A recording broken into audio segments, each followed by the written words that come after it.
Hey guys, welcome to Box Office Addict, my weekly live stream podcast. This is episode 64, and I hope you guys are having a good week. This is a Monday edition of Box Office Addict. I know that last week there was discussion of the show going back to Sundays, which is where it pretty much how it was for like the first 55 episodes, it was on Sundays. And the thing about doing a live stream on Sundays that is really beneficial to how you show up in the algorithm. Sundays are the best days to live stream. Especially in the afternoon, the midday. I'm not exactly sure why that is. I can't give an explanation as to why that is, but it's very known amongst YouTubers and people who live stream that Sunday's an amazing time to live stream. Friday nights are pretty good. So Monday and Tuesday has definitely affected the view count, I think, of Box Office Addict and how its development and how it's been able to grow, or lack of growth thereof, and just me not making a lot of content in general. I said last week I was going to get back to making videos and I was going to get back to doing it on Sundays. Here's basically what happened. I worked a lot longer this weekend than I thought I was going to.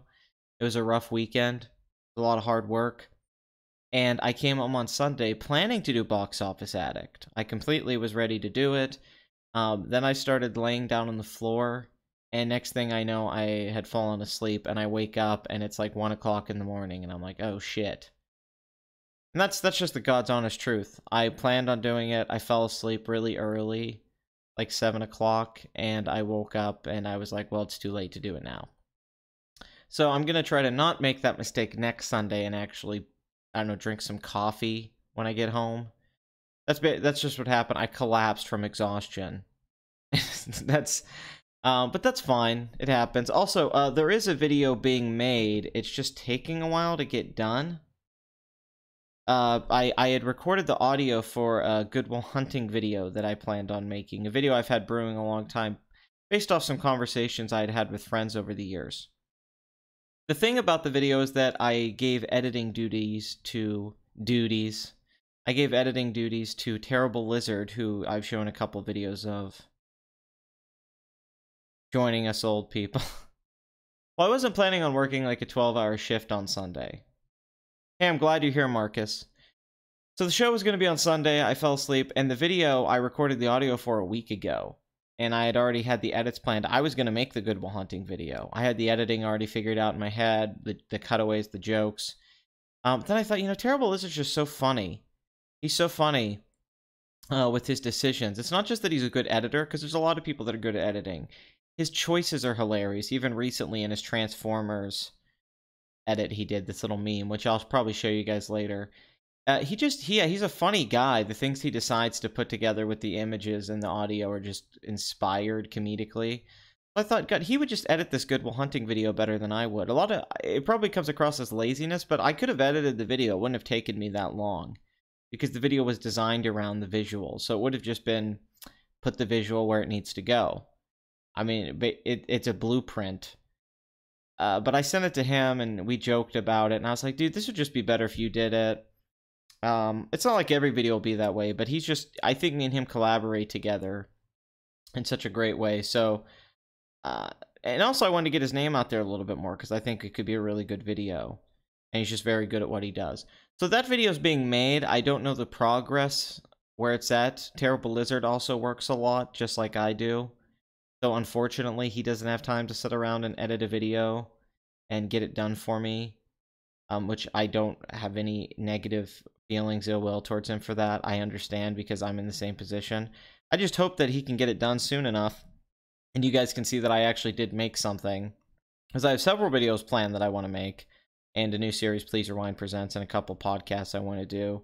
It's all just been scheduling, especially since I just got a promotion at work the last few days, and that's going to change my schedule once again, and I don't know what it is yet. I'm going to be working different days, and I'm going to have different shifts. So, but pay raise. Terrible Lizard is great, by the way. Terrible Lizard's a very underrated YouTuber. So hopefully we can fix that, and I can start pumping out content. I was looking at the last 2 months, August and September, and I didn't upload anything. I think Crazy Rich Asians was the only review I've done in 2 months, and the rest has been Box Office Addicts. I've done no response to news. I haven't done any opinion videos, anything essay, my favorite films, underrated classics. And I regret that, because I think I'd be well over 10,000 subscribers now if I had kept up with it. So my job did affect my YouTube trajectory, where it was going. But we still have October, November, and December to get me over 10,000 and possibly to 15, 20 if I can get producing some content in the next couple months. Hopefully with winter, I can just will myself to do it. So that's the update of where we're at. Also, I plan on bringing in co-host to Box Office Addict. I wanted Blood Money to co-host today because I thought that would be a really, really funny thing. Just have him in here and we could just bullshit and give you guys a little sample of what a podcast would be like. But when I tried to call him, he said he was busy. So I don't know what's going on with Blood Money. But my plan today was to have him be on the show. 1 mil is next. Yeah, I would love if I had 1 million subscribers. Shit, I do this every day. I'm drinking carrot juice right now. That's how old I am. 13 servings of veggies per bottle. No sugar added. 100% carrot. That's amazing. It says 100% carrot, but on the back, it says it's like 40% carrot? That's just false advertising. Feel good about what's in this bottle. Ooh, feel good about what's in this bottle. Maybe I should stick my dick in this hole. Who knows, maybe carrot juice is very arousing. There's a lot more to our organic carrot juice than the sweet silky juice of the best carrots we could harvest. Surprise and delight also make an appearance. So surprise and delight also make an appearance. How lucky are your taste buds? How fucking lucky are they? You don't have to apply. If you want to take your shot at editing something and send it to me, I'll either upload it and approve it, or I'll tell you it sucks. That's simple. If you want, try to get a hold of me on Twitter, and I will send you some audio if you want to try to fuck around with that. This is how Carrot Top got so jacked. He drank a lot of carrot juice. Potassium. Vitamin A. All the things you need. Okay, wait a minute. It says no sugar added. But then it says per serving 13 grams of sugar. Now, maybe that's sugar from the vegetables, but still, like, wait a minute. Oh, it's based off a 2,000 calorie diet. What if I have a 3,000, 4,000 calorie diet? You didn't think of that, did you fuckers? Alright, well. So how you guys doing? It's good to see you guys. Hold on, let me drink some of this carrot juice. I can feel the carrots filling me up. Oh, the Box Office Addict 50 speech, yeah. The beautiful speech about how much I love you guys. Honestly, if you want to apply for an editor, just take some audio from one of my videos. A live stream, if you will. And oh, god damn it. This guy's been fucking mowing for like 8 hours outside my apartment complex. He's been mowing since this goddamn morning. It's driving me fucking crazy. Every fucking window I go to, I hear this fucking sound. The bedroom, the bathroom, the living room, what have you, the kitchen. I'm in the kitchen eating brownies earlier, and I hear this thing. It's like, what are you, teleporting? You have some kind of Dragon Ball Z teleporting power? Stop fucking mowing. I'm about to go out there and shove it up his ass. I mean, holy shit, dude. Did you know some of us live stream on YouTube? You wouldn't think about that, though, would he? We're also going to talk about Jordan Hunt today and the roundhouse kick heard around the world. Or as I like to call him, Jordan Cunt. Carrots can fill a butthole nice and tight. Raven sounds like that's, like she literally means that. Like she has experience with that. That's not even her using hyperbole or being cute. I legitimately think she shoved a carrot up her ass. Which, I don't know if that turns me on or freaks me out. It's some weird indifference. It also reminds me of the banana thing in City of God. Oh, Christopher McQuarrie might come to your school? I like how you're like the MI Fallout director. You're like the guy who wrote The Usual Fucking Suspects. You're like, you know that guy who directed Mission Impossible Fallout? Shame on you, Noel. Shame on you. So, yeah, we're gonna talk about Jordan Hunt, because I love it. It's amazing. Yeah, fuck this mower guy. I don't care who he is. I hate him. I don't know him. He might be the nicest guy on the planet. No, Jordan Hunt isn't worthless. You're wrong about that because he's brought us so much joy with this kick. So I disagree. I've been enjoying it all week. So I think he's very crucial to society. and especially my entertainment value. MI6. No, that doesn't fix the problem.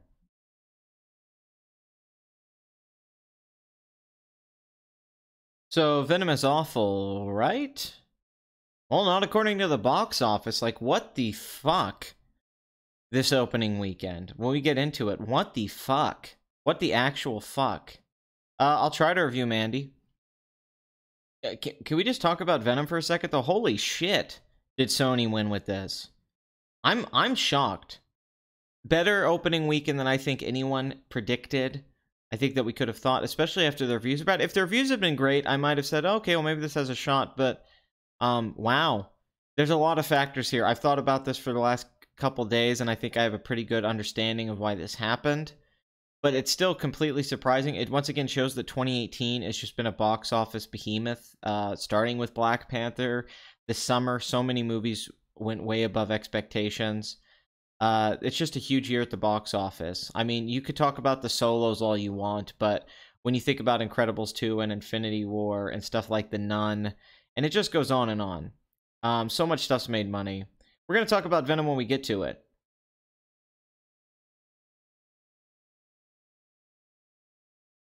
An anus would smush a banana. Well, I would assume that as well. We are a box office hit, but it's in City of God, so somebody must do it. Or was it a banana peel? I can't fucking remember. I thought Venom would bomb too. The trailers were terrible. I mean, I didn't think it would bomb opening weekend. I thought superhero movies are pretty much infallible. Like, they all make $500 million worldwide outside of, like, 3.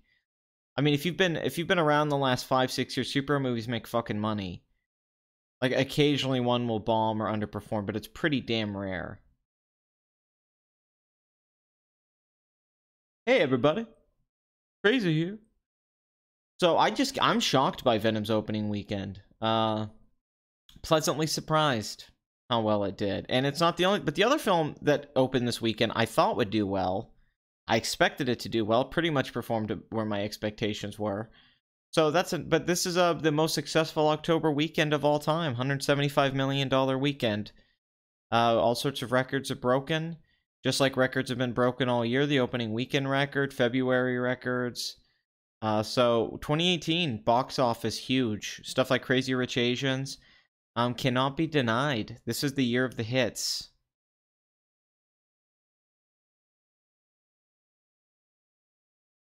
Yeah, if Venom subverted expectations, you're correct. Critics would have loved it.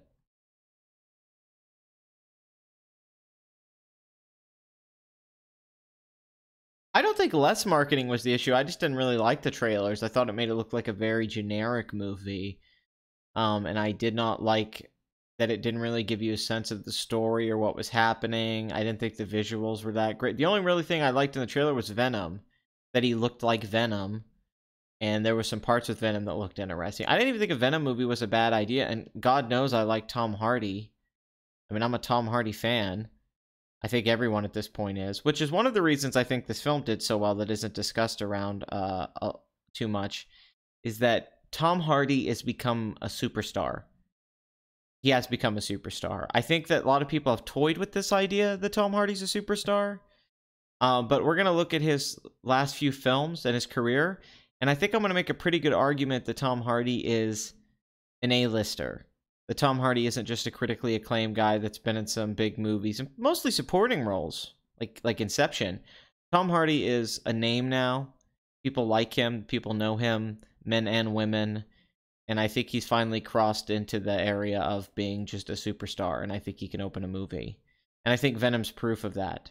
I think if somebody else had been cast as Venom, now another big name isn't what I'm saying. I'm saying someone that isn't Tom Hardy's range of fame. I don't think it would have opened as well. I actually think Tom Hardy's very crucial to this, because he kind of gives off an air of quality that a lot of actors right now don't. I think if you see Tom Hardy, you're kind of like, well, Tom Hardy's good and stuff Tom Hardy's in is usually pretty good. So, and once again, we got to look at the last few things he starred in, and you're going to look and be like, wait, he was actually in some huge hits. And we're ignoring the fact that he's been in these movies, and this led to Venom. I know the original concepts of Venom was clearly butchered after watching the trailer, but I also know how to go see it. And Tom Hardy said they cut out 40 minutes of his favorite stuff, so I don't know what the fuck that was about.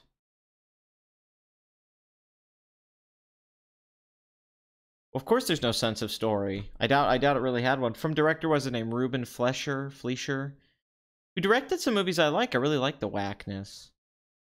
Not only do I like that, I like a couple of his other films. He's not a bad director. He was one of the choices to actually direct Spider-Man Homecoming.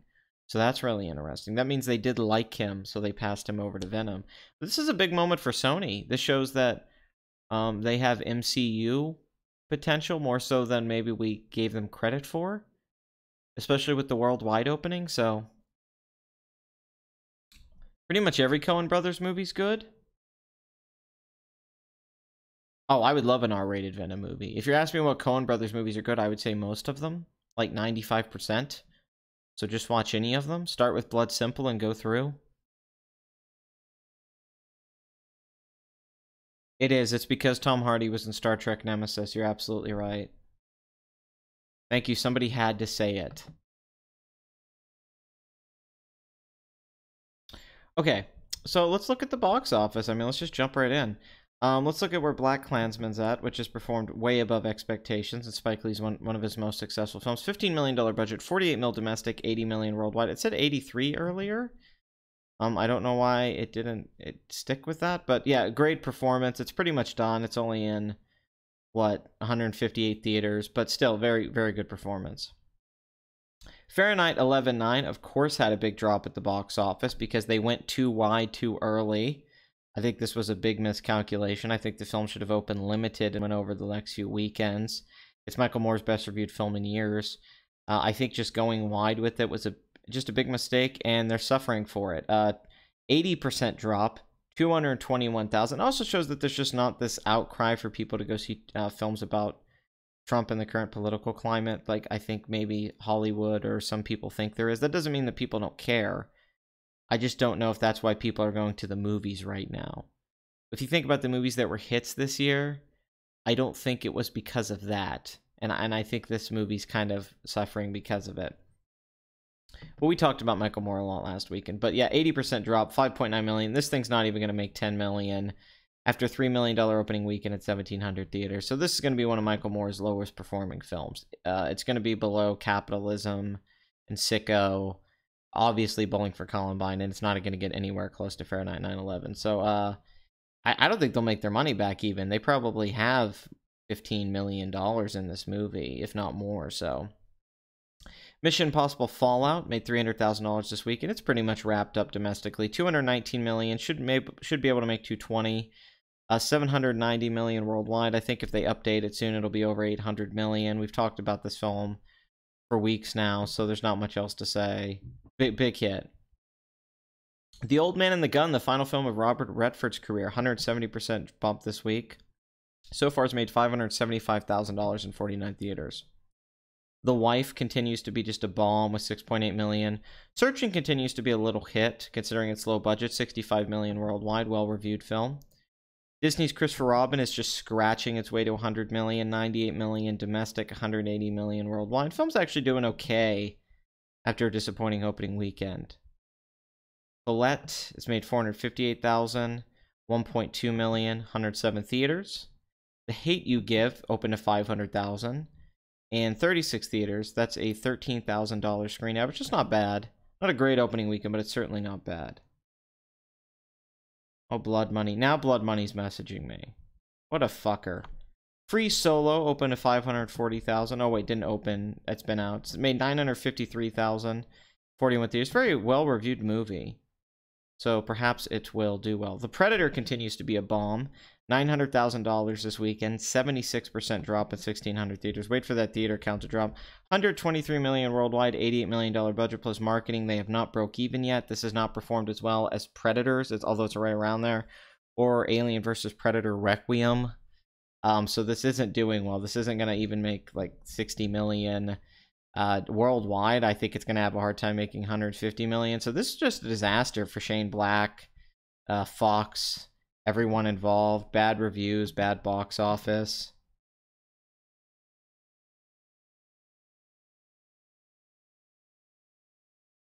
You know, yeah, there's just, really, I mean, what the fuck? Horrible.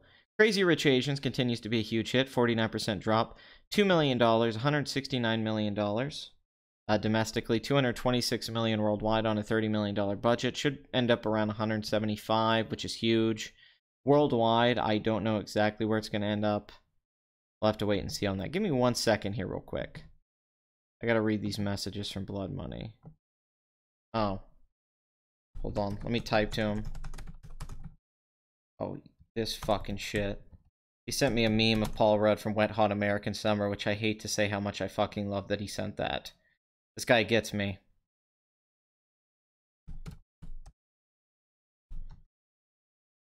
Oh, by the way, the Wet Hot American Summer television show on Netflix is, like, amazing. One of the funniest shows I've seen in the last few years. How the fuck is that so good? I don't know what happened with The Predator. Bad production? I mean, all sorts of factors.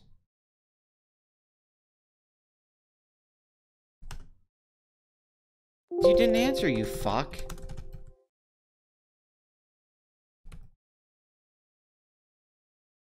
God, this is the worst live stream ever. You just hear me typing.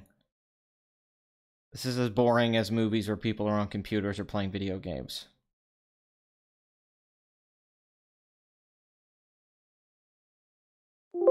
I'm legit typing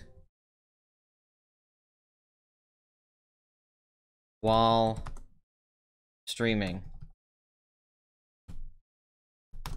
He said that was 1 second. Yeah, and that was 20 minutes ago. I said 1 second. You said 1 second 20 minutes ago, you fucktard. What, does he have a sense of time? Do you know what 1 second is? 1. That's 1 second. Wow, look, we found a Jew who can't do math. That's a rarity, isn't it? Okay. I can't do math. There's nothing wrong with that, folks. Okay, don't judge me. Alright, I'm not good at everything. I'm just good at absolutely almost everything, like 85% of things, just not everything. That doesn't mean you still shouldn't get Blue Apron. Who cares if it's $900 a day? Okay, it's affordable. It's very good. Comes in the box. Tells you how to make the food. Really good food. Well, I'll just hop on. This isn't a dick, bro. This isn't a dick. You slut. Blood Money, I'll just hop on. What does he think this is? He must be watching A Wet Hot American Summer. I'm no slut. Oh, yes, you are. You're a big slut. You're a slut, okay? You're a total slut. Don't try to say you're a whore. Okay? I didn't give you any money. And you still did the things I wanted you to do?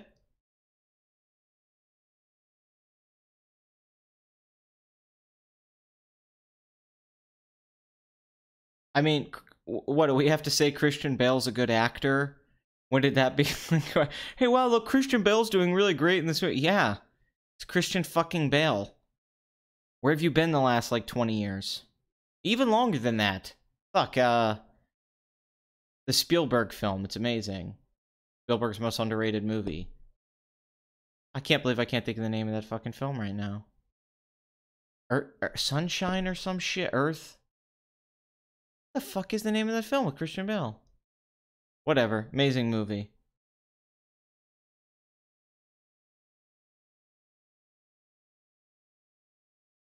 I should make a Discord server.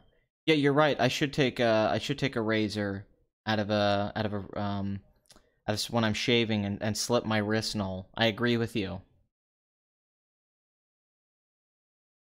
Well, the biggest problem with Fully Cooley 2 was that I believe they don't have the same creative team working on it. I think directors involved with it, but I don't think it was all the same people. The animation was just one of the biggest things that was a letdown, is the animation just wasn't as fluid, because Gynex wasn't doing it, so that was... I love The Machinist. Empire of the Sun. That is the name of it. Facts don't care about your blood monies? God, he's driving me nuts. Alright, I'm gonna look at the box office again. This motherfucker. Where are we at? Hellfest? Fuck Hellfest.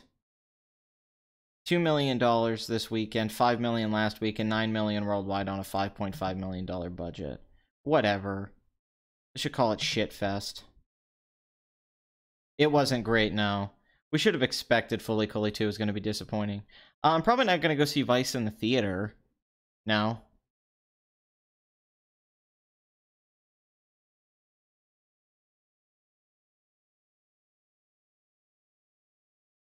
Yeah, that's the thing. Yeah, I mean, the direction was one of the parts that made Fully Cooley so brilliant. Was how it was realized. So that, I mean, that right there is just one of the things that it's missing. It's not nearly as iconic. And it feels like somebody trying to recreate something that felt organic to begin with, and that's an issue. What the fuck? What is he sending me? Gates open? Quit sending me Paul Rudd me. Fucking Wet Hot American Summer. What is he? Oh, God, they're so great, though. Fucking Paul Rudd's amazing. This is turning the stream into a train wreck. But still not as bad as the literal Amy Schumer train wreck called Trainwreck. It's like she knew it was a terrible movie, but critics couldn't get on board with how shitty it was. We won't talk about Judd Apatow's lack of ability as a filmmaker and how he can't compose a shot, because we already spent a half hour on that in one episode. But let's just say Judd Apatow's not a very good director. Or even a director. I don't know what he is. American Psycho's fucking great. Yes, I've seen it like 100 times.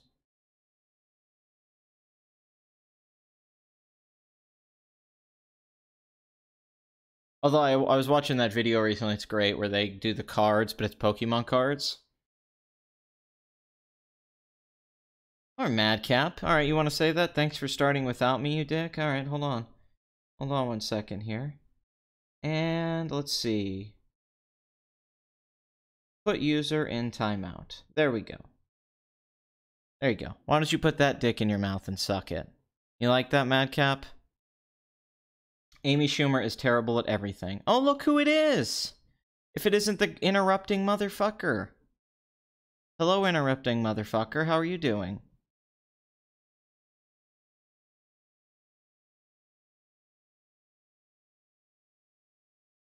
Oh god. Noel and Blood Money are sucking each other off in the chat. That's all I needed. That makes my Monday more fulfilling. Paul Rudd is ridiculous. You've cheered me up, I gotta say. Ridiculous is my new favorite thing. Rudd-diculous. Isn't Paul Rudd just the cat's pajamas? I mean, seriously. Yes, I did hear Amy Schumer got arrested during a rally. I was very confused when I was reading the articles, because I thought that they had arrested a cow that was mooing too loud.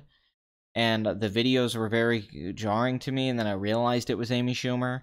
How has she gotten more disgusting looking every year? I'm not sure. And people put it up as this brave thing like, isn't it amazing Amy Schumer's this millionaire celebrity and she got arrested fighting for what she believes in? It's like, no. No, it's not, because she's not going to suffer any serious consequences for this. That's not bravery. She wants the media attention.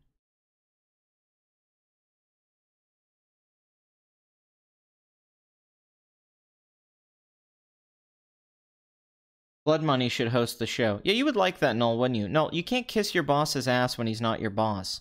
I'm the boss. This is my show. What the fuck do you think this is? If anything, Blood Money is like Gary or something on the Howard Stern show. He's Baba Booey. He's Baba Jewy. That's what he is, Baba Jewy.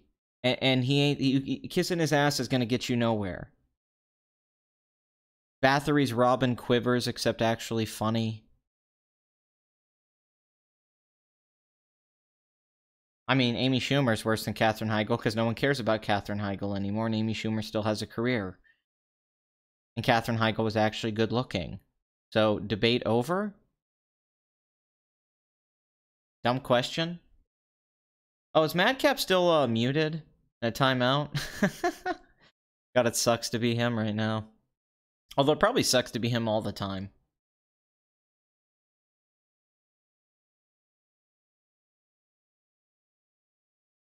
I'm getting hard.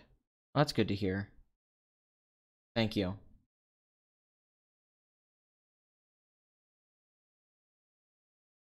If I had a Schumer, I'd name it Amy. You guys will have to pick up on that reference. I think you'll get it, though. And we're back from outer space. You just walked in here with that piece of shit look on your face. I should have killed the baby. I should have taken an arrow to the knee. Why does it burn while I pee? We're talking about whatever the fuck we want, Eli. We're certainly not talking about you, though. Eli. Box office, Eli.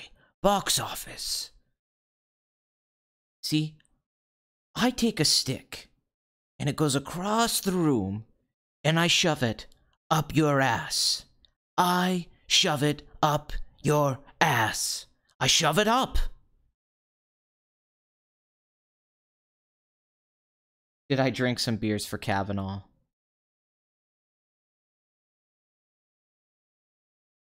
I've never drank any beers for anyone. I don't know what beer even tastes like. I don't know what you're talking about.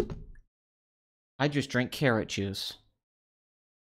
I love the taste of carrots on a Monday. Gets my nipples hard. Where the fuck is Bathory? He needs to pull the vibrator out and get here already.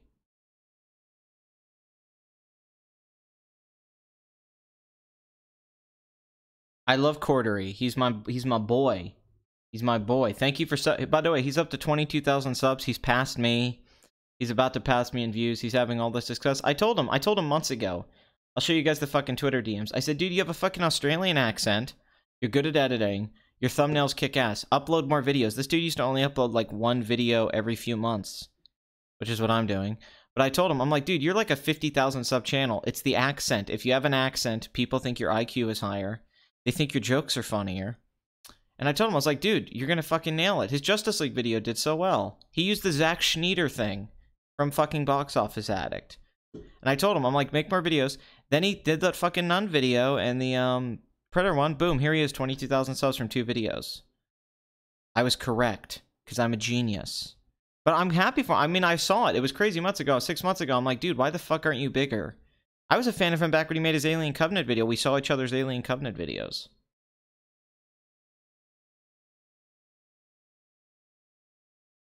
Awesome guy, though. He actually came to America recently and wanted to meet up with me, but it was a little too far. Everything's an aphrodisiac to you, Raven. I swear, everything. Which is what makes you amazing.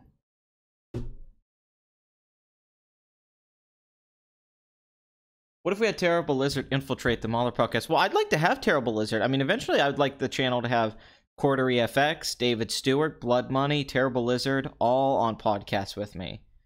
That's where I want to get eventually is Lizard doing editing based off those things.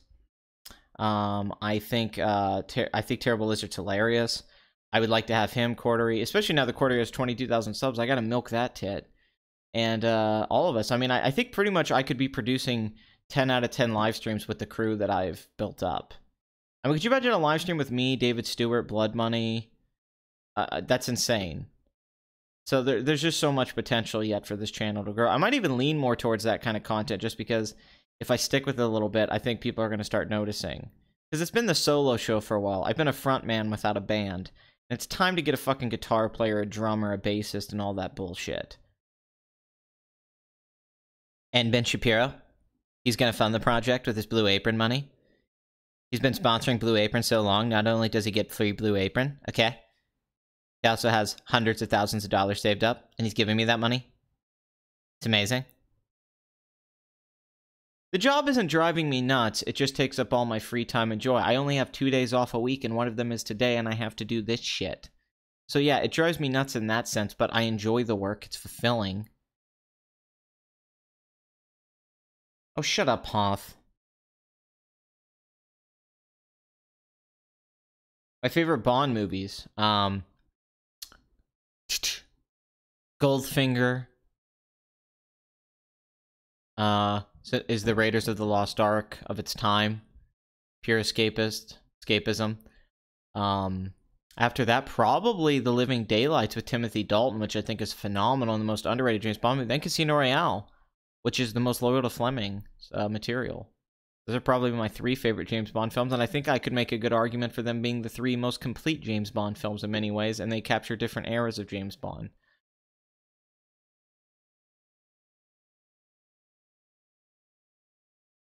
So you mean I'm John Lennon in the sense that I'm going to get overpraised and die young, while people debate your merits? That's fine. Well, Cordery actually has a good shot at showing up on a Mahler podcast or somewhere with his sub boost. I mean, that dude's going to be at 30,000 at some point, and then soon to 50,000. So you might see him show up. Unlike me, he might actually show up on some of those podcasts. I mean, yes, if we're being fair, North by Northwest is the best James Bond movie.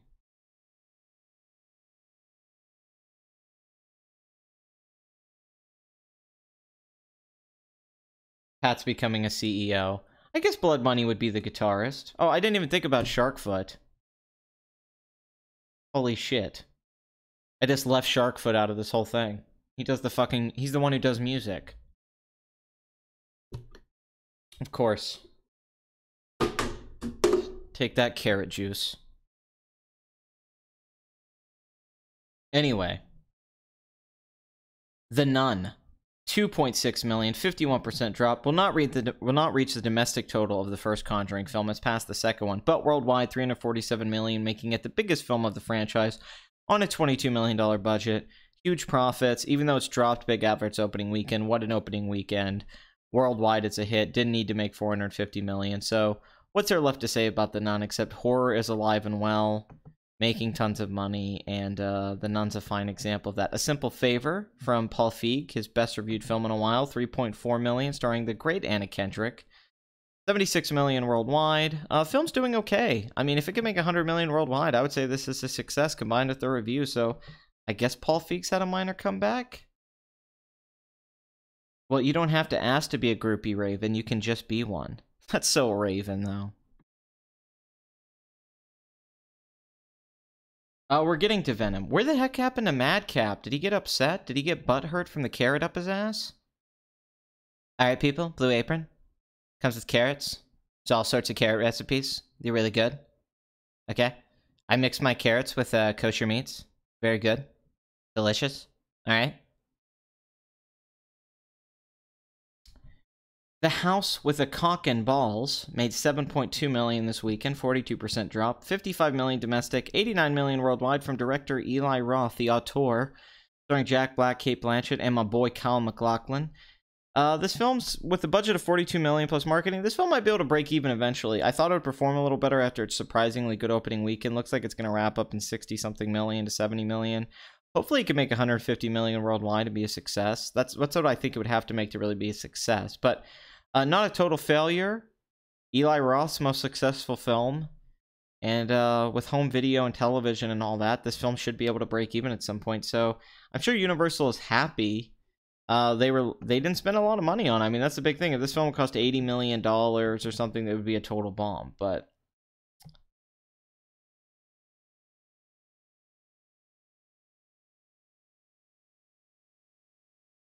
no one is second to none. Night School, starring Kevin Hart. 55% drop, 12.2 million. 46 million domestic, 58 million worldwide on a $29 million budget from director Malcolm D. Lee, who's made some good films. Like, legitimately, I really like Roll Bounce. Roll Bounce is great. The Best Man's a really good movie. He has some shit films. He's had a pretty successful career. This is not doing Girls Trip money, or honestly, a lot of his other films, when you look at it, he's actually made a lot of successful movies, but for a Kevin Hart film, it's really not doing well, and the reviews are terrible. So, mediocre box office for this film so far. We'll have to wait and see where it ends up, but I would say right now it's just doing okay. How's Batman's 89 in the box office? Which Coen brother movies do you think are specifically bad? Oh, for sure, the Lady Killers remake's bad. And I'm not a fan, even though it has about 5 scenes that are brilliant, and I mean brilliant, that are like laugh out loud, some of the best scenes the Coens have ever done. That terrible film, Shit, the one with Brad Pitt and George Clooney and Frances McDormand. What's the name of that? God, I can't believe I can't remember the name of these fucking movies. I've been working so much, it's hurting my brain and my memory of film. Which used to be, now I'm remembering shit from work and not remembering movies. It's on the tip of my dick. What is the name of that movie?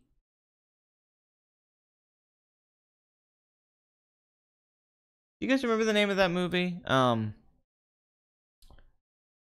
That stupid ass film that they were trying to make like Fargo .2. Brad Pitt worked at a gym with Frances McDormand. Burn After Reading. Yes, Burn After Reading is fucking terrible. I can explain that movie perfectly. I went to the theater opening weekend. It was sold out. The Coen brothers were huge at the time, coming off No Country for Old Men.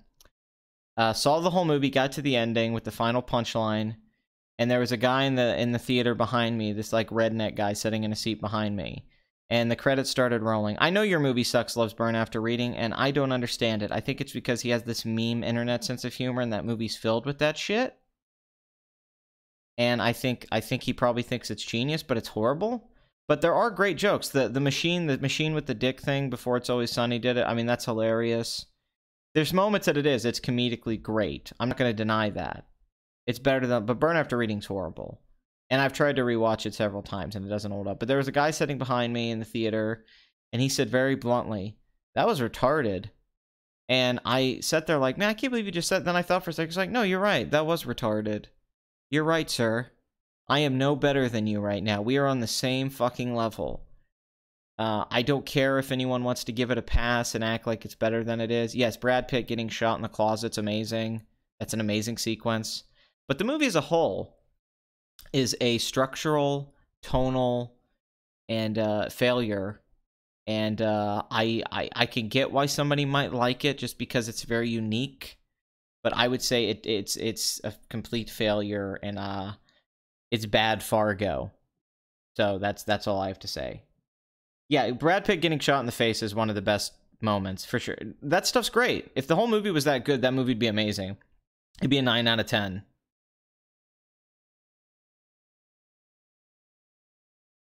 Quantum of Solace is boring, but shockingly, Spectre's even more boring. Somehow Sam Mendes made a film that was more boring than Mark Forster, who's one of the most boring directors ever. I don't know how that happened. Granted, Sam Mendes made Away We Go, which is also one of the most boring films ever.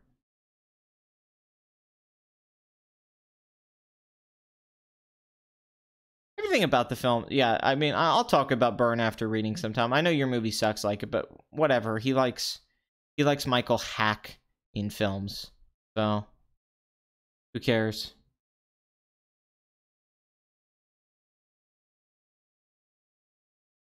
Well, that's good for you, Noel. Good for you. And how was it? David Fincher's great. Case closed. I think I'd argue that Spectre's more entertaining in parts. Basically, you have the opening tracking shot, the fight on the train, and the scene where Christoph Waltz first shows up. The rest of it, I would say, has points. Also, it's 2.5 hours. A Quantum of Solace is 100 minutes. That's a bit. I mean, Quantum of Solace really only suffers from bad editing and camera work. It's all shaky cam and quick cutting Jason Bourne shit. I think if that film had better action scenes, the Opera House sequence would be better than anything in Spectre. That Opera House sequence is actually kind of great. It's just the editing. But the non-linear stuff like that, that's really great. And the part, actually, I just kind of love that sequence. I think it's kind of awesome. Quantum of Solace isn't nearly as bad as people. I mean, it's not. Don't get me wrong. Quantum of Solace is not good, but I think it actually has moments that are much more interesting than stuff that's in Spectre. I think Spectre's a bigger failure if you take it as a whole. What it's trying to be. It's trying to be more artistic. It's trying to be a follow-up to Skyfall.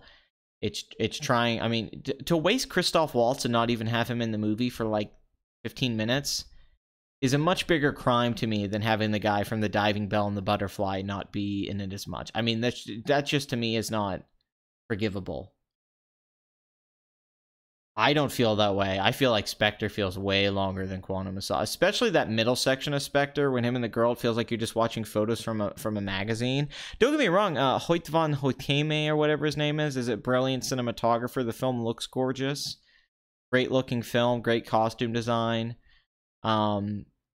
Really good looking film. Spectre's a damn good looking movie. But one of the worst Bond films, easily. I mean, that's not to put Quantum of Solace on a pedestal, but I don't think it's any better than Quantum of Solace, personally. I think they're both failures in the same way. I think they both were follow-ups to better films and failed in very similar ways. Bad villains, not as well written. And I think Daniel Craig's performance is just so boring. That's what hurts me in Spectre, is how bored Daniel Craig is. He seems like he really doesn't want to play James Bond anymore. Throughout that whole movie, he doesn't have the charisma. Where in Quantum of Solace, despite the movie being crappy, Daniel Craig's really good in Quantum of Solace. Like the film itself isn't very good, but him in it, if you actually rewatch it, he's really good in that film. He actually is just as good as he's ever been in that. It's just the movie's terrible. Oh yeah, completely agree.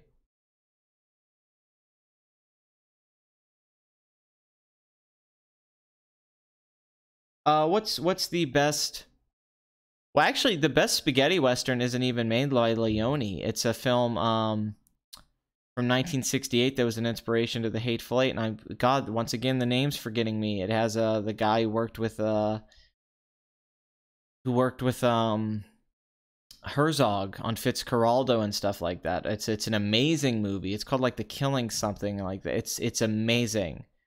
That's the one I would recommend the highest if I could remember the name of it. It's arguably my favorite. I mean, it's definitely a top 10 western.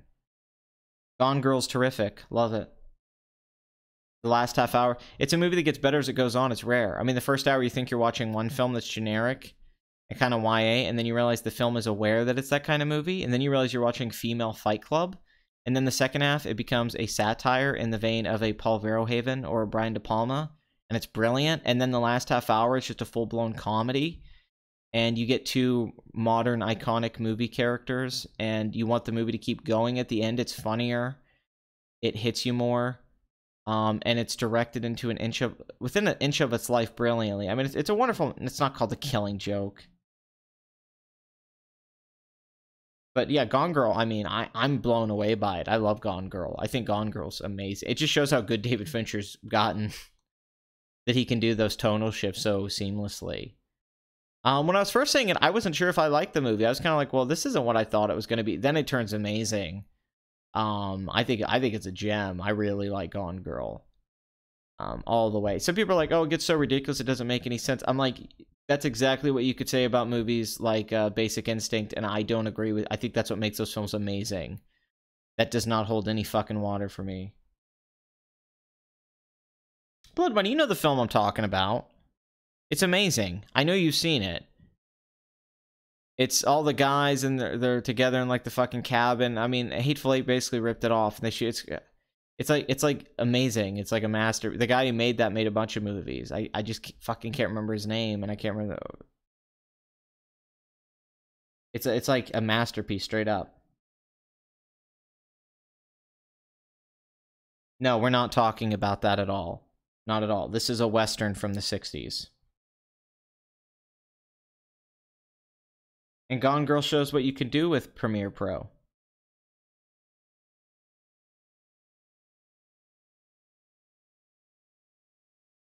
Who cares? FLCO2 exists for what it is.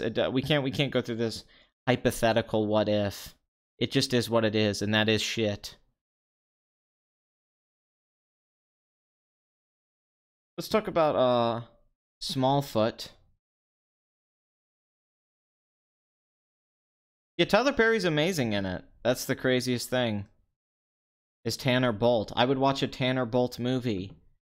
That's how good Tyler Perry is in that movie, shockingly. He's amazing. He comes in and just almost steals the movie, like in this Will Smith way, which I don't know how he did it. Let me find out the name of this movie. I feel like such an asshole for not knowing it. Hold on.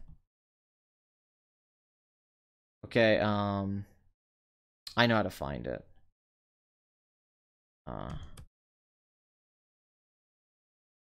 Oh, come on.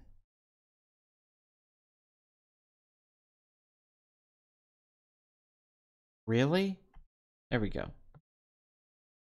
Give me 1 second. Oh, Bathory. There you are.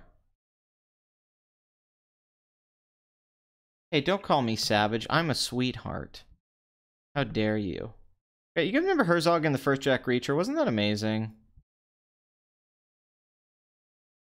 Like the greatest villain ever. Talks about like eating his fingers. It's so good.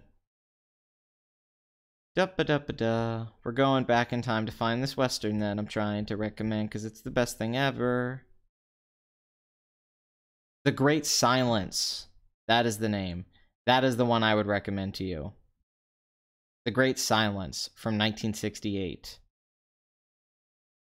is a masterpiece. And if you've not seen that is a Western that I couldn't recommend more.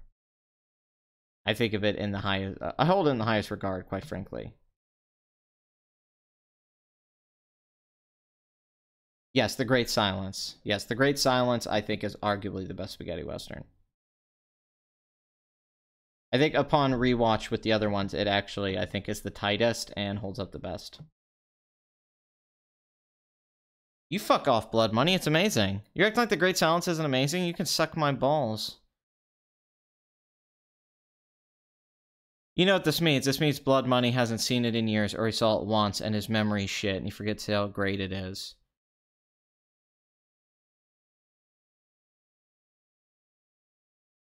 Rob Zombie's Halloween sucks.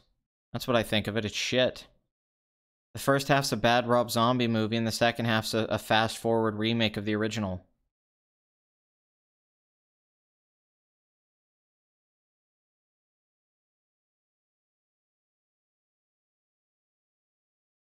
Yeah, watch The Great Silence. Amazing. Amazing movie. Anyway, Smallfoot. 35% drop, 14.9 million, 76 million worldwide. Doing okay. I don't know what the fuck budget is of this movie, so fuck it. Hey, Green Lantern.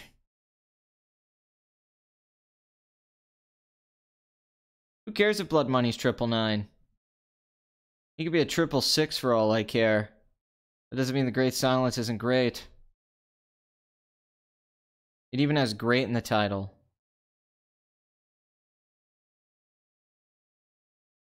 Lords of Salem is not good, and whoever told you that is a fucking liar. Laughably bad. Well, I didn't read the chat, man. Not everything's about you. You narcissistic butthole. You know, I'm glad you didn't co-host this episode. You would have ruined it. Oh my god. You know, you make a guy a moderator and he becomes all power hungry and then he starts thinking that his dick's all big and he starts swinging it around and all that stuff. And he forgets that you gave him his dick to begin with. Look how Bathory treats her dick. She treats it with class and respect.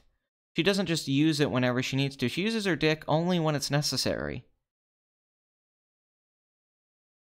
You better not be arguing that. Now, go eat some bacon. Go eat some bacon, Blood Money.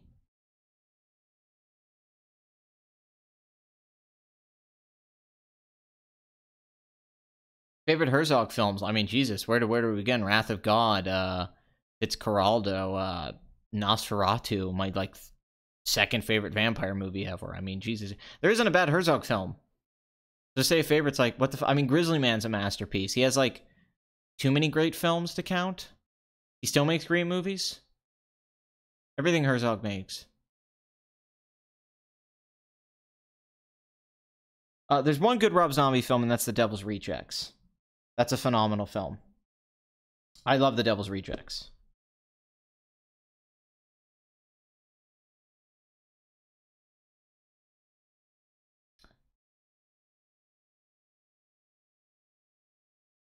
You have to bring in the anti-Semitism. I would say anything and you would say it was anti-Semitic. You know that. I could be like, you know, why don't you go to McDonald's? You'd be like, oh, I see. Anti-Semitism, huh? I mean, I didn't make any nose jokes. I mean, I'm quoted as saying, do that Jewish shit as a way to get laid. I don't think I could praise a Jew more More highly than that say do that Jewish shit to get pussy. That's the highest of compliments. That's the Mount Everest of compliments.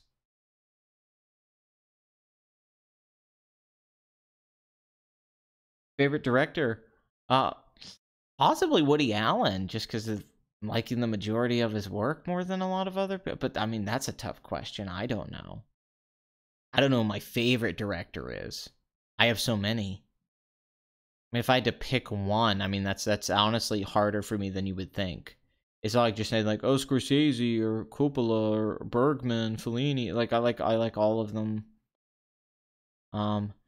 Orson Welles maybe, even though he doesn't have. I mean, as a person and a filmmaker, possibly Orson Welles is the biggest, like, most fascinating thing to me. Where I study him and think about him a lot. So possibly just say Orson Welles, even though he didn't really make a lot of movies.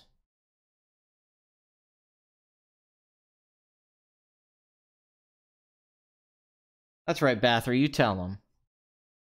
You use your Mothra vagina and fly and attack him. You show him. I showed a Holocaust meme to my friend's Jewish girlfriend. Oh, aren't you edgy, Kevin? Aren't you edgy? I'll just stop you into the ground, fucker.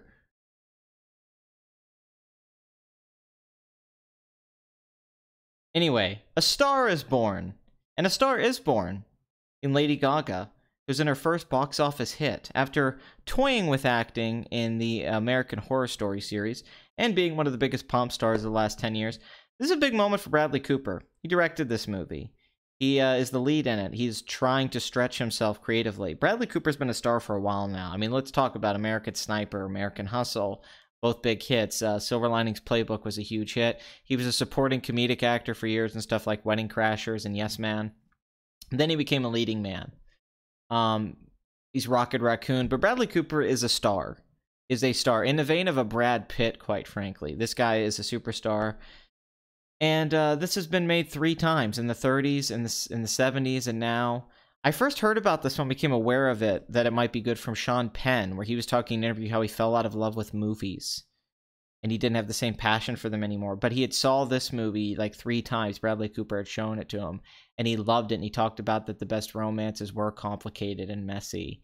And how the film really affected him and he wished he could be part. And I was like, what? Sean Penn loves the Star is Born remake? So then the film comes out to rave reviews. 90% on Rotten Tomatoes, 88 on Metacritic. Already being talked about for Best Picture nomination, Best Actress, Best Actor, Best Film Editing, Cinematography. I mean, the cinematographer is the guy who shot Aronofsky's films and stuff. Very good cinematographer. Shot Black Swan and all that. Shot Straight Outta Compton. So this was expected to be a hit. I mean, you have Lady Gaga, who's a star. You have Bradley Cooper as a star. It's a famous movie for older audiences that were like, oh, I know what A Star is Born is. You get the younger generation. Great reviews going in. So this isn't surprising at all. In fact, I'm shocked it didn't open better.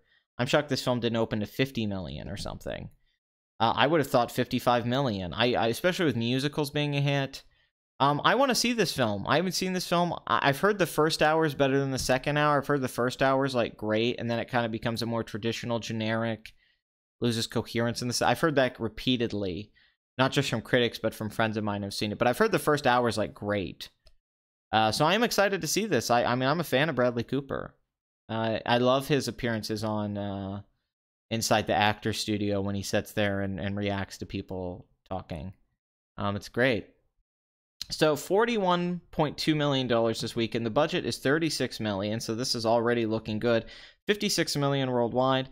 I think word of mouth on this is going to be phenomenal.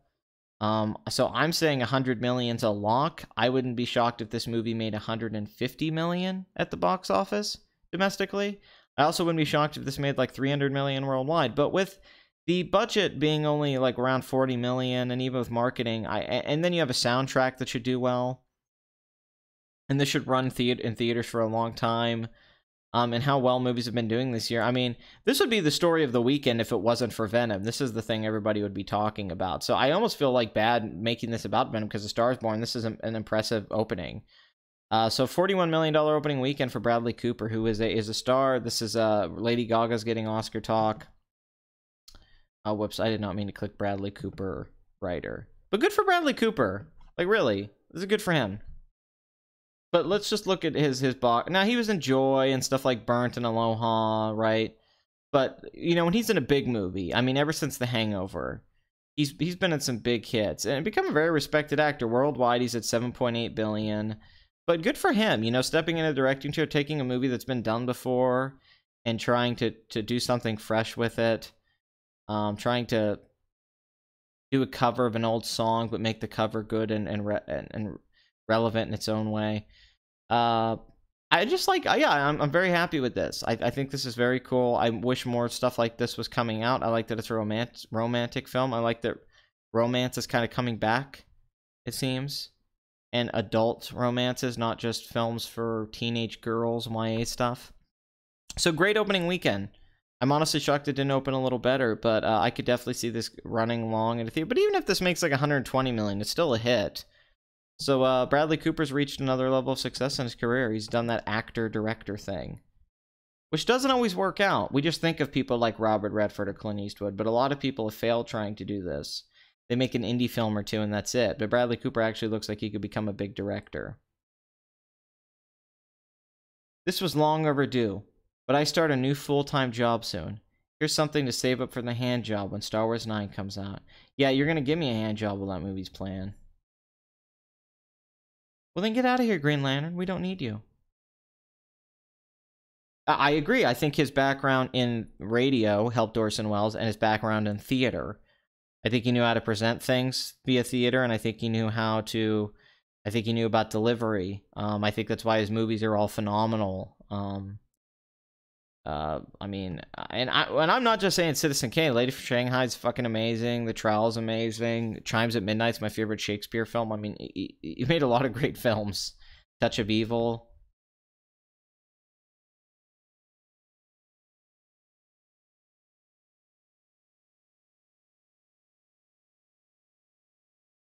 Best looking film. That's a good question, right? What's the best looking film of all time? I don't know. There's two. That's really one that you can't give a good answer on because there's too many. Like you could say Come and See. You could say a Kubrick film. You could say, I mean, there's so many. You could say a Kurosawa film. You could say a Bergman film. You could say, there's too many. I mean, there's too many films you could pick and say that's one of the best looking films. There's legitimately way too many. You could say, you could be like, well, what about stuff in Paris, Texas? What about stuff in Apocalypse Now? I mean, if I had to just pick one, like without thinking about it, I guess Apocalypse Now is the best looking film. We're talking about money mixed with ambition and talent and what's shown visually, maybe Apocalypse Now.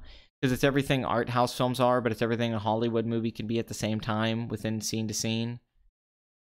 It's a culmination of everything that's new Hollywood while also being the ultimate use of studio money and spectacle.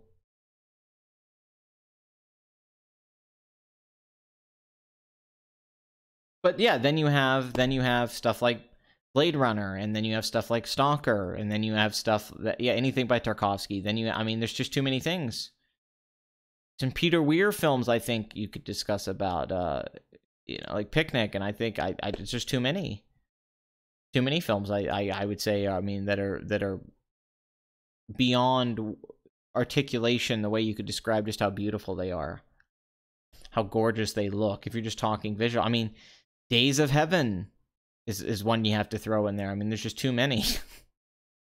To pick one is tough. Yeah, Ron's fucking astonishing.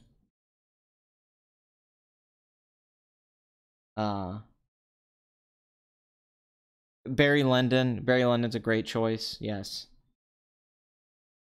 Bill and Ted's Bogus Journey is very good looking. It's a very well directed movie.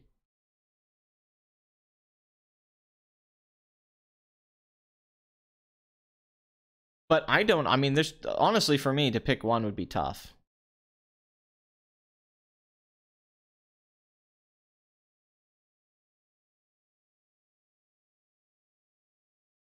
I mean, the best sound design in a film, the best sound ever used. I mean, once again, that's ridiculous because there's so many that are brilliant.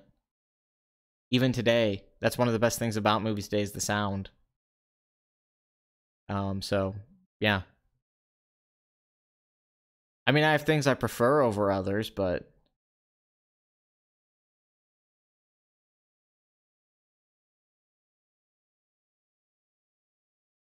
But anyway, Star is Born, great opening weekend. Lady Gaga's probably going to get an Oscar nomination. Bradley Cooper might get... I mean, this could win Best Picture. That's not hyperbole. This film could win Best Picture. So look for this one. I don't think it's going anywhere. Once again, it's only in the shadow that Venom cast by being such a massive success. So let's get to the box office film of the week. Let's talk about it. Let's just get out of the way. October opening record, above all expectations and tracking.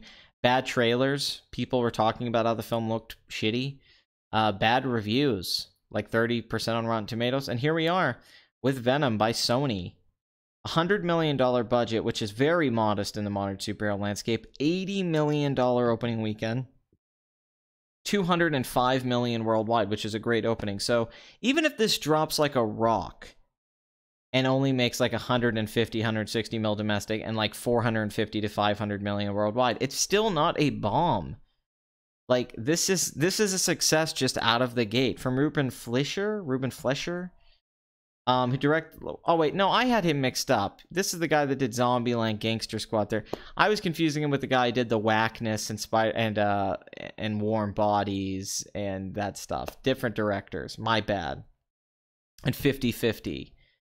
This is the guy who did... Okay, yeah, this is the guy who did Zombieland in 30 minutes or less and Gangster Squad. Who seemed like out of the gate he was going to be really successful. Zombieland comes out with great reviews as a hit cult film. Well directed. Zombieland's a really well directed movie. Then 30 minutes or less comes out, isn't nearly as successful. And Gangster Squad's just a disaster. I don't know how I got him mixed up with that other guy. That other guy's name isn't even the same name. My bad. I think it's because of the Spider-Man Homecoming thing that guy was on the short list. But yeah, that guy directed... What's that guy's fucking name? Warm Bodies, which actually was a hit. People forget about that. Warm Bodies made 116 million. Oh, Jonathan Levine, yes. Mixed him up. Who directed Snatched. But yeah, The Night Before I think's underrated. All the Boys Love Mandy Lane. I like The Whackness, though. I like his first movie. I like parts of 50-50. I thought this was him. But it's a Zombieland guy, so... Good for him, I guess. He's back on top. I don't dislike 30 minutes or less. Oh yeah, no, Venom should definitely have a big drop next weekend.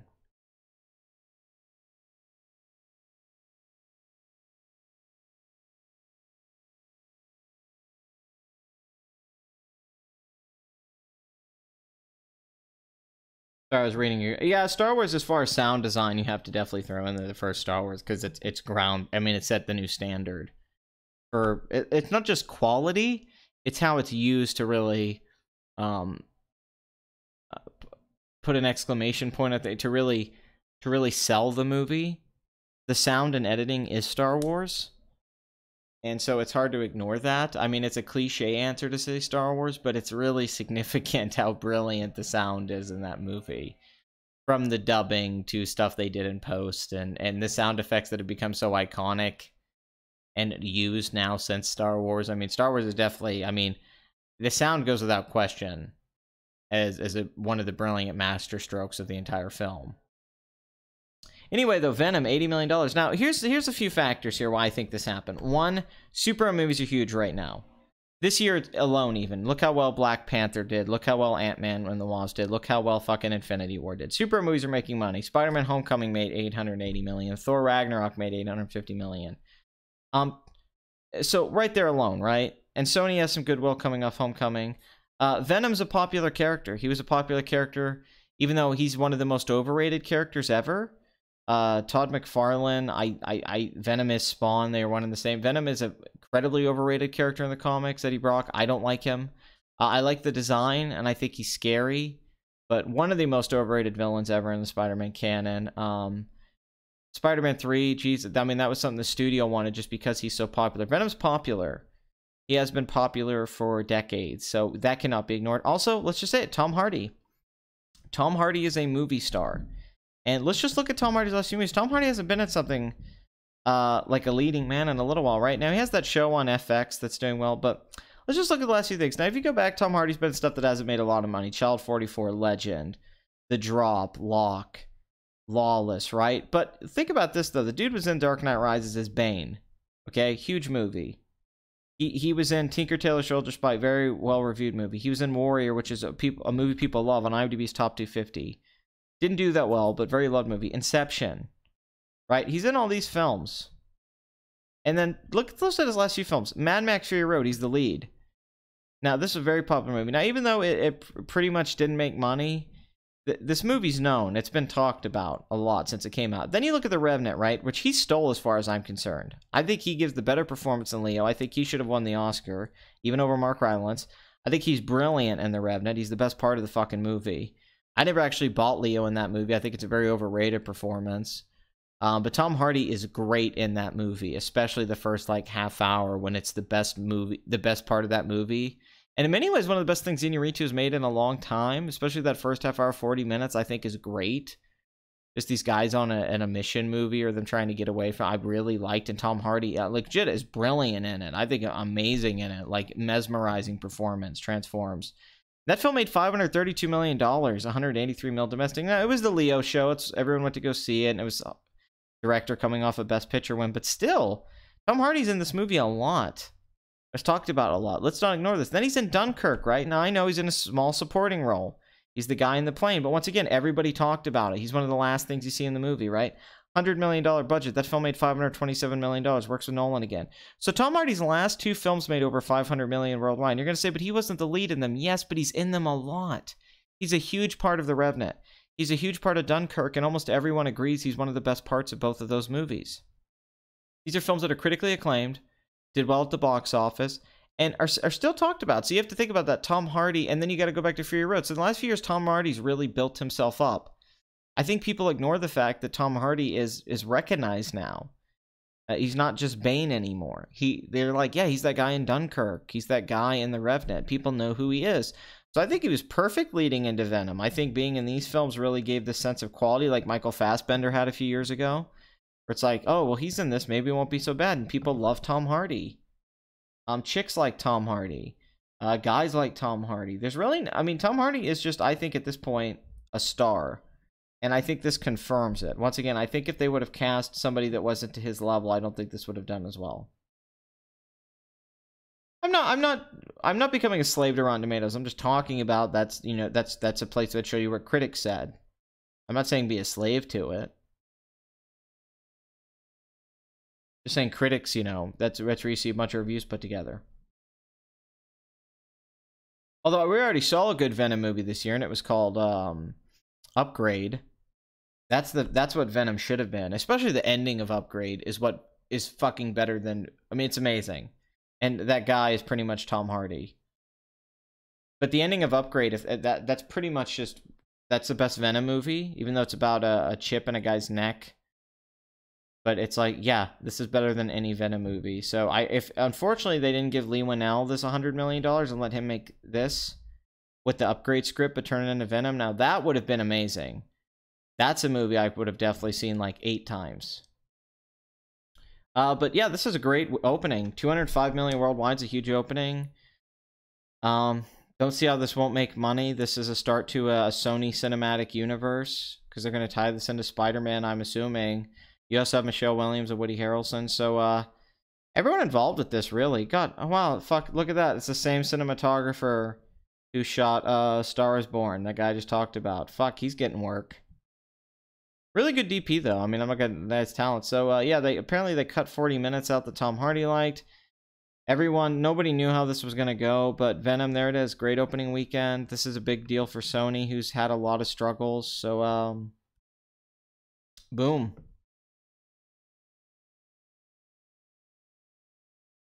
It is... Yeah, I've heard his performance is weird.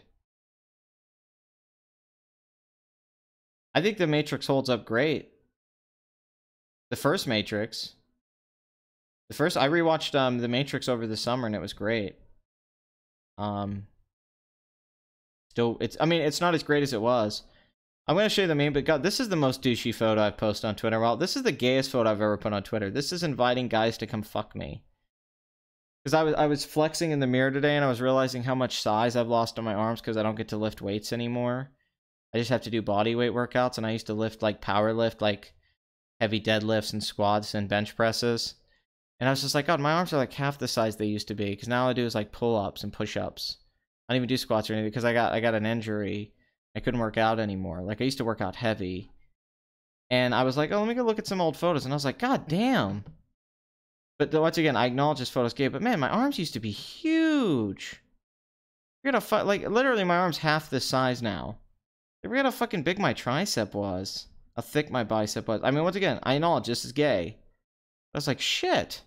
I was like, yeah, back when my arms were actually big. Because I'm only telling people I work out, and they're like, oh, come on, dude. It's like, no, I used to work out, man. I used to work out a lot. I miss having that, though. Fuck, I felt strong. But although testosterone, when you work out like that, your T's so high, you turn into a fucking asshole. You get angry all the time. You don't do cardio. Like, when you have an arm that big, you're pissed off. But still, miss that. I mean, granted, if I'd have kept working out, though, at that point, because, God, that was like 2.5 years ago. If I'd have stayed on that point, at this point, I don't know how big I would be. I would look insane. It's probably good that I stopped working out. I would look like a freak right now. But I came to Twitter to look at this terrible lizard clip. I didn't do to look at that.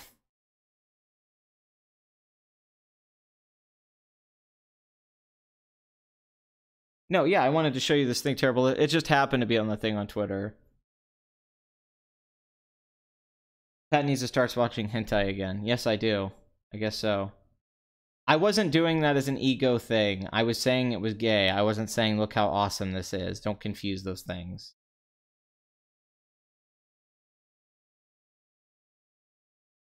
I wasn't trying to say, look how big my arms were. Look, I'm so strong. I can steal your girlfriend. And we've talked about working out and lifting weights on this live stream many times, and dieting and all that, so it's not new. I don't want to hear that shit, people. I wouldn't give advice to working out like that, though. Like when you're deadlifting like a few hundred pounds, you're bench pressing. You know, when you're doing that like 4 days a week and you're lifting, I mean, Henry Rollins even talks about you're squatting like 250, 300 pounds, you're deadlifting 350, 400 pounds, you're bench pressing 250 pounds. You feel great while you're doing it when it's done, and you love how you feel and look, but yeah, you will get really angry and you get obsessed, and it takes up a lot of your free time, and you never feel like it's good enough. You get this weird body dysmorphia. It can be a real pain in the ass. It's not all it's cracked up to be, I'll be honest, because I was obsessed with it, like working out for like 2 years. I was obsessed with it. I'd spent so much time dieting and working out, and yeah, you're like, hey, look how big my arms are, but Fitness Addict. Welcome. Hey, Fitness Addict's a great name. Bathory needs to be my fucking manager. Anyway, this is from Terrible Lizard as he's waiting to make, as I'm waiting for him to get on my Good Will Hunting video. We're not sure exactly what they're after, but we do know that they were cut off during the assault, which would lead us to assume that they're going to try it again. Now, no one's taking Hold on 1 second. responsibility for the attack. And the only real lead we have so far is this sound. Terrible Lizard, you're a faggot too. And you should edit my videos for me so I can make more videos. I'll just send you the audio and you edit them. And then I won't pay you, just like I don't pay Bathory. You need to stop doing fat chicks too, Terrible Lizard.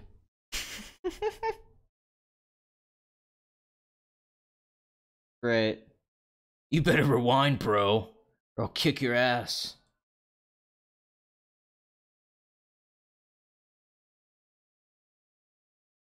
The great Don Cosacrelli. Yep, Phantasm. And Bubba Hotep. Written by Joe Lansdale. Well, not the screenplay, but the great Joe Lansdale, who I've met. But yeah, that's great. The Transformers clip, I mean, that's amazing. See, this is why Terrible Lizard's brilliant, right?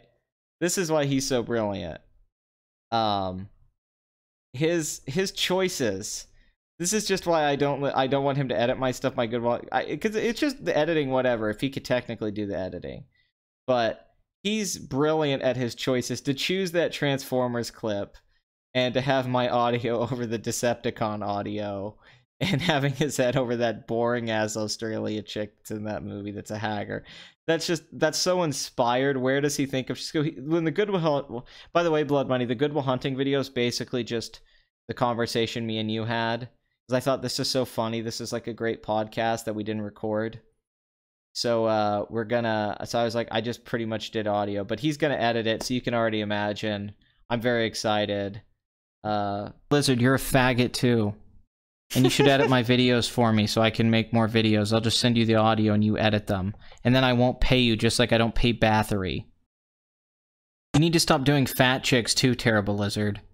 He takes stuff I do that I think is funny already, and then he just makes it even better. He finds a funnier twist on it. Like, that's funnier now than it originally was. I don't know how the fuck he does it.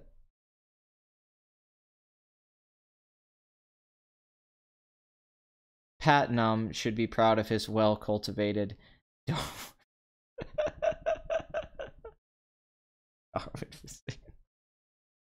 Swoon. Oh, Raven, are you swooning over my arms? Are they getting you excited like the carrots? Do you see a carrot in my arm that you want up your ass?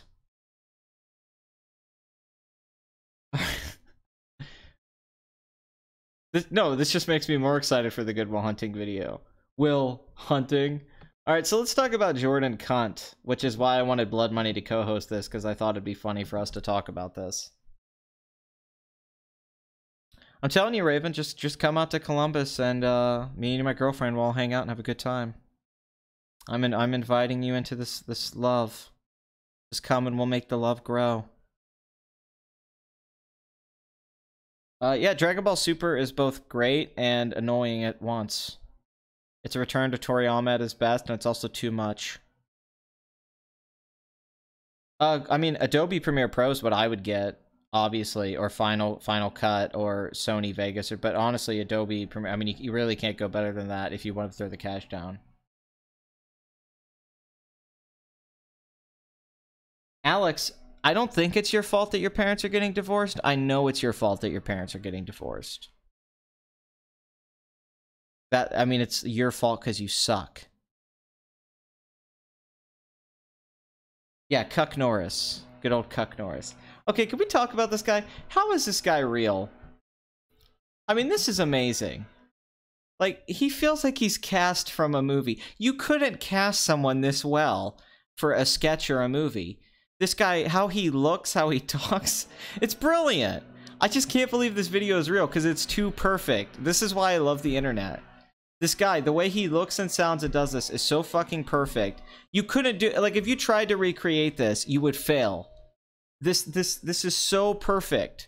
This is the godfather of a guy roundhouse kicking a pro-life woman. This is the ultimate thing. This is the mecca. How did this happen? How is it this? Even right here, this image of his, like, how? It's fascinating.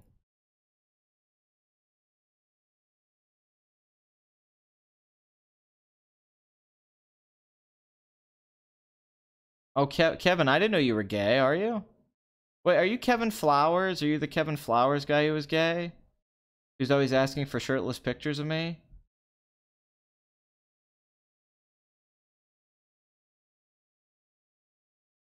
No, he gets into this. Anyway, let's just watch some of this. I love Jordan Hunt. It's hard to confuse everybody. But still, it's better to be, you want to kill him with kindness, remember? That's right. What? They actually have people filming you. No, and he's like, what? You're filming me. I've met people like this too, and I worked outside of a college. There's so many college students like this guy. But God, this wardrobe, best costume designer ever. The purple hoodie, the glasses, the flower in his ear, everything. Great costume designer. Whoever designed these this chick right here, or this man-woman, this elf. Amazing costume design. Once again, I don't know how you craft something so brilliant. The whole time. Cool. Classic kill with kindness. Guess what? Hey. Destruction of private property. It's against the law. If somebody gets raped by somebody and they're like, I'm a 16-year-old and I can't have this baby. Think you should keep it? It's a baby. Oh, the good old... This guy's amazing. Everyone hates this guy, and I'm like, this guy's brilliant. The flower in his ear. Oh my god, but the rape argument, that's always the abortion argument. Chick gets raped, like they act like there's all these girls getting raped and getting pregnant. Like that's like 50% of abortions are chicks who got raped. It's such a weird argument. Like, hey, chick gets raped, should she keep the baby? It's like, well, how often does that happen? That a chick gets pregnant from rape? I mean, I've looked up the statistic. It's not that common, but they always throw that one. I mean, if you're gonna make a pro-life, I mean, a pro-choice argument, isn't there a better one to make than like this extreme? No, the necklace. Oh, look, well, it's a Star of David. Look, he's Jewish.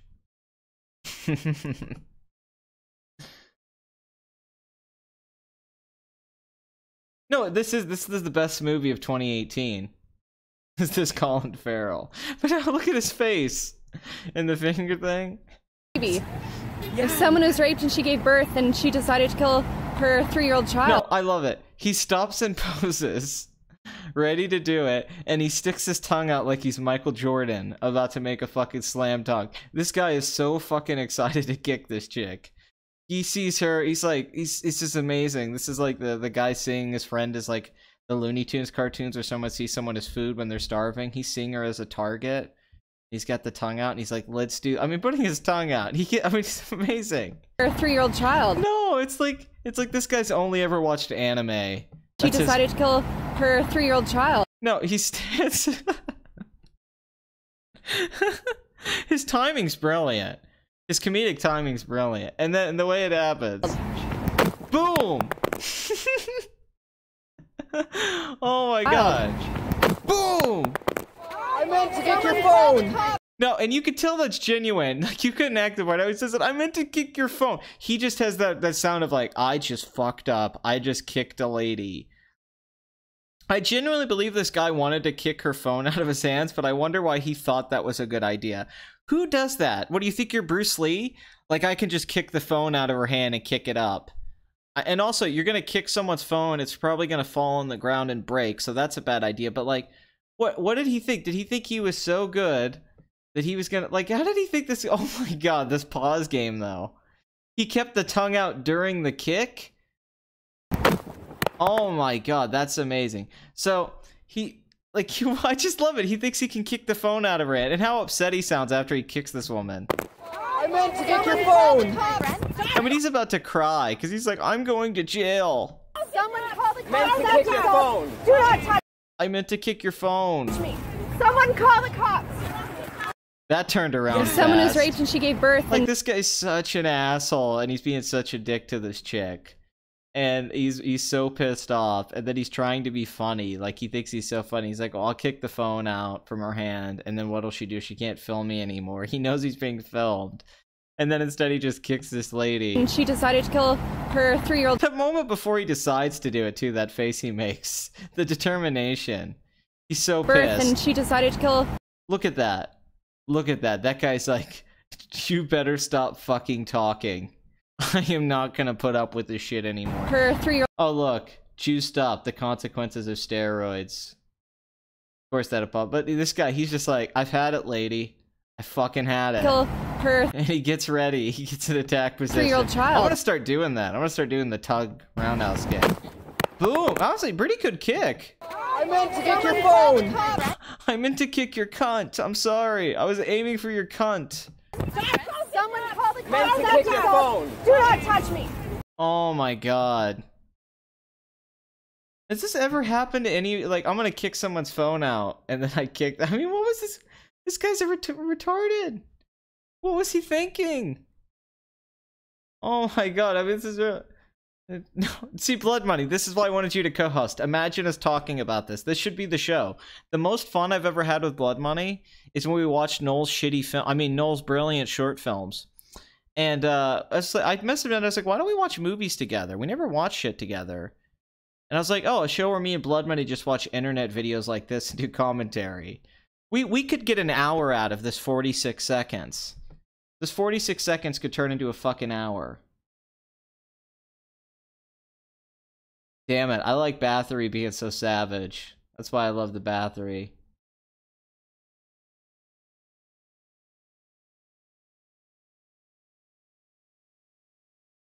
He thinks he is the Roman Emperor. Thumbs up and thumbs downing. Holy shit. He has pussy envy. Thumbs up's glasses. Hey, she bitch, let's go.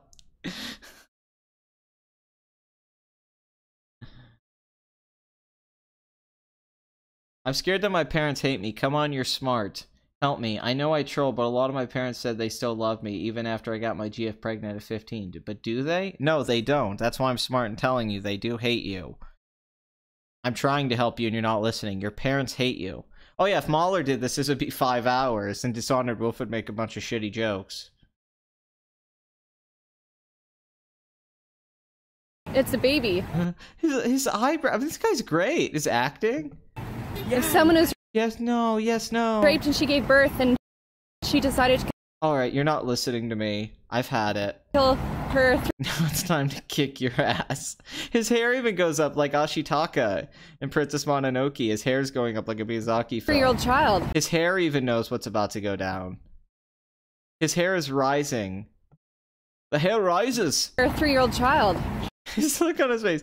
It's like he's already pleased with himself. Like, I'm so fucking clever. I love that nobody's watching. They're just ignoring the fact that their friend's about to kick someone. Look at this like old man. Look at this like old, like he's just in the back. Abortion kills children. Like he's just like, I respect this guy. He just, you know, simple sign.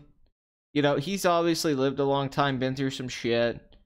You know, probably has kids. He's getting held up by this basket and lawnmower thing. Kudos to this guy. I really, you know, I'm glad that Danny DeVito came out for this. Boom! I meant to get your phone! I meant to kick your phone! Oh my god. Yeah, I want the follow-up. I want this guy to keep going and kicking people. He did go Super Saiyan. See, if Venom would have had this guy in it, if this guy was Venom, this would have been the best fucking... This would be a great movie. Right now. And she gave birth and she decided to kill her 3-year-old... And then he just went, we are Venom. And then the tongue came out, Venom right now, and he was surrounded by Venom, by the Carnage stuff, and it came... By the symbiote stuff, it came around, and then he kicked her. Child. I meant to kick your phone. I meant to kick your phone. No, his pants are ridiculous. His pants have to be suffocating the balls that he doesn't have. Yeah, we get the pants from a distance. And those boots, he's wearing the pants of a girl and the boots of a girl. This is how a girl dresses. Oh, he's leaning in. It's hard to confuse everybody. But still, it's better to be. He's confused. He can't read the signs. He doesn't understand what's going on. Kindness, remember? Lean over in that. Kill him with kindness, remember? He's so annoyed. You want to kill him with kindness, remember? But his timing, it's like this was blocked. It's so perfectly blocked. As a director, I'm impressed. What? They actually have people filming you. This is a well-directed video. Cool. Classic, kill with kindness. Guess what? Hey. Destruction of private property.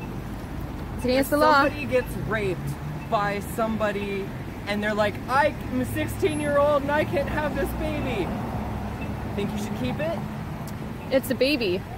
Yeah. If someone was raped and she gave birth and she decided to kill her 3-year-old child. Boom! Here comes the boom! Ready or not? Wait, hold on. We can make this better. Hold on one second.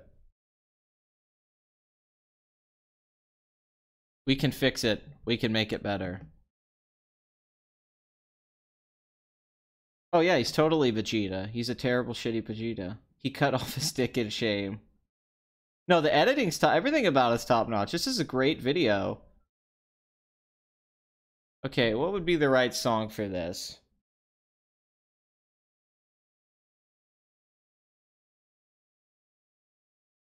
Let me think.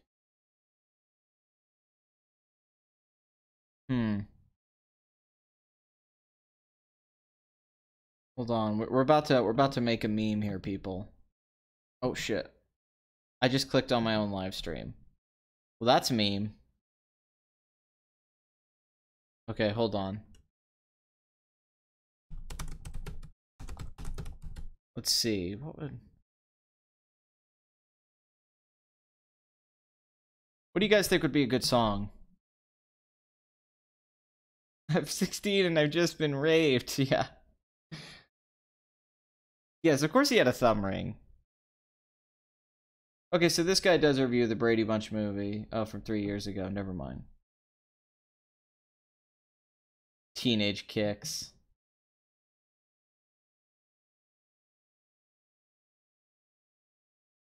Boomer Pat.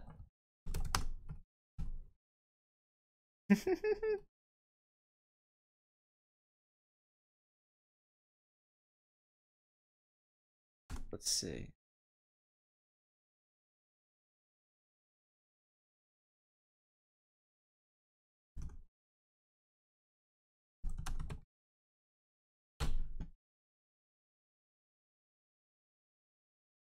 Yeah, no. If AJ was in this video, he would have kicked that woman into another fucking dimension.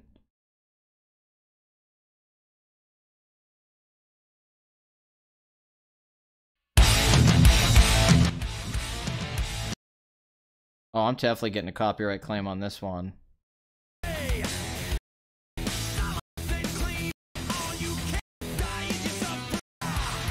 Okay, here we go. Lars and James are definitely going to copyright claim my ass on this one. Let's see. Let's get this right on time. Here we go. Her 3-year-old child.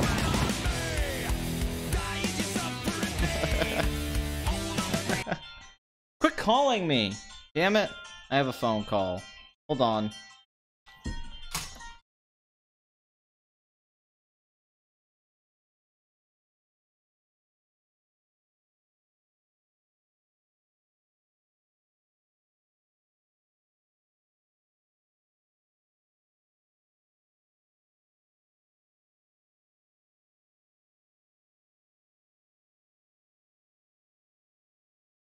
Hey, what's up?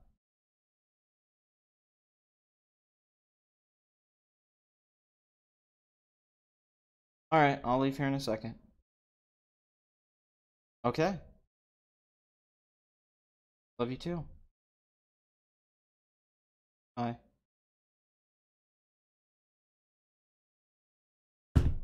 Jesus Christ. Anyway, yeah, Jordan Cunt. The kick heard around the world. Oh, Tom Sawyer would have been a good. Yes, I do watch random interviews with Charles Manson, actually.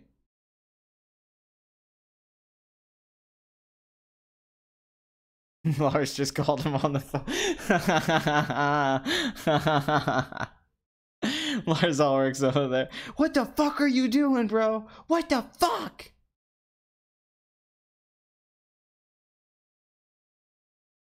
Okay, I should have answered the phone. Hello? What's going on? Woman got you by the balls, bro. What a bunch of single cuck boys love to say. Oh, look, there's a new Sardonicast. I might listen to that tonight to go to sleep. They talk about Spider-Man. I'm sure that's fascinating. Anyway, I gotta go. If you listen to Box Office Addict, you're probably a box office addict yourself, or a pedophile. Anyway, I'm not here to discourage your addictions. I want to encourage them. So I'll see you for episode 65. Hopefully that'll be on a Sunday, and I can actually keep to my new schedule, and hopefully the Good Will Hunting video comes out soon. I appreciate all of you guys out there. Maybe I should call the video Good Will Cunting. Anyway, I hope this was a fun show. I tried to fill it. I know the Box Office Addicts have been a little shorter the last couple weeks. Although this one's longer than last week's 85 minutes. This is an hour. It's 100 minutes, so this is like how the show used to be. So pretty much at a perfect length. Hopefully I can get a co-host for next week. So thank you for listening. Yeah, everything's okay. I just got to go pick someone up. That's about it. They called me and said, hey, can you come pick me up? So that's what it is. Hey, if you saw how hot my girlfriend is, you'd be whipped too. You'd be whipped cream like that chick in Varsity Blues. That's all I'm saying. But as always, the wonderful Bathory, Raven, Craig, Dragon, Noel, and of course Blood Money. Thank you, folks. And I hope you guys have a good time. It's cunting season.